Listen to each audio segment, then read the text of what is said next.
Joe in Toms River, New Jersey. Joe, would you like to make your point or ask your question to both of us? Yeah. Hey, Congressman Pocan, how are you doing today? I'm very good, Joe. Thank you.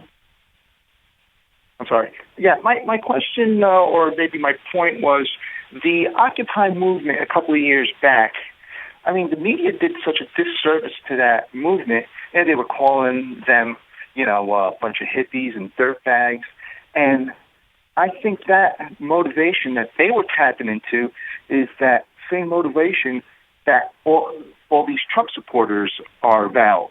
Now, had the media been better at explaining it, all these people that are so up into Trump, wouldn't it have been great for that movement? Interesting. So, Joe, thank you for the call. So, Congressman Pocan, thoughts on the nature and state of our media today, and how we should be thinking about solutions to these problems. Yeah, well, and I think specifically around watching the Trump phenomena. I mean, where he is having strength, where he could have crossover appeal, is he has had a strong message around trade and about China.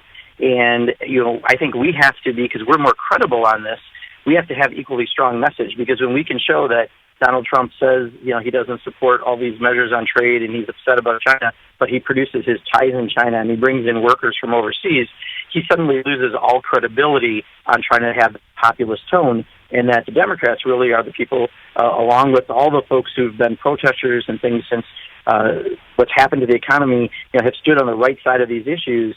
I do think sometimes the press may be dismissive of those results, and then Donald Trump, says anything and he gets a lot of coverage. There's definitely a bias in how the media covers things. But the bottom line is, I think we are far more credible on the economic populist message that you see coming out of Donald Trump. And he's, quite honestly, nothing more than a hypocrite on those issues, but we have to get that message across. Yeah. Yeah, in a big and consequential way. We have just 1 minute until the break.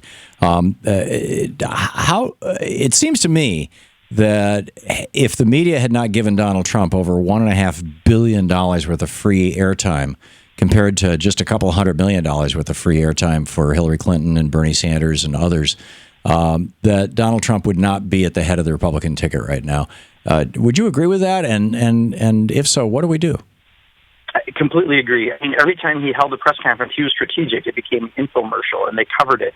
And they covered it for a long time on TV, and he mastered the free press virtually, 4 out of the 5 days a week that there was news. And, because of that, they helped to create him, just as the Republican Party helped to create him by, all the policies that they put forward for the Tea Party. And now we have a presidential campaign that could be very enlightening, that we have a real chance to turn all of this around, or we're going to elect someone who could be very scary. When The Economist magazine comes out and calls him one of the biggest threats to our economy, I think they did that yesterday. Yeah. You've got a problem. Yeah, to world stability, actually.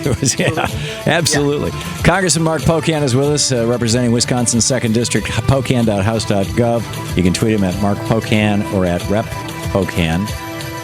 Rep Mark Pocan, M-A-R-K. We'll be right back. To watch more clips from our programs, hit the Watch More Videos button over here. And please be sure to hit the handy-dandy subscribe button so you'll always be up to date. Tag, you're it.